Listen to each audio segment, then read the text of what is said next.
अरे हाफिज साहब,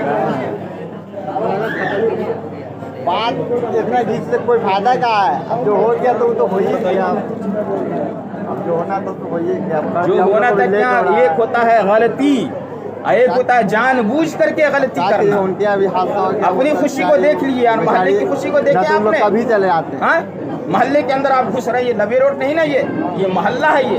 और मोहल्ला के अंदर आप बैंड पार्टी कितने लोगों को आपने पूरे मोहल्ले को जगा दिया, पूरा मोहल्ला चल दिया वहाँ। अपनी शौक है। जितने भी जिम्मेदार है यहाँ पर माफी मांगे खड़े होकर कि तुमसे गलती हुई, उसके बाद ही निकाह होगा। अगर मैं मुझसे करवाना है तो दूसरे से करवाना है तो करवा दीजिए। अगर मेरे जरिए अगर अभी यहाँ रात के 2 बजे निकाह करना चाहते इस मोहल्ला से कटोली के अंदर, तो आपको यहाँ पर आपको माफी मांगनी होगी कि हाँ हमसे गलती हुई है, आइंदा इसके बाद हम गलती नहीं करेंगे।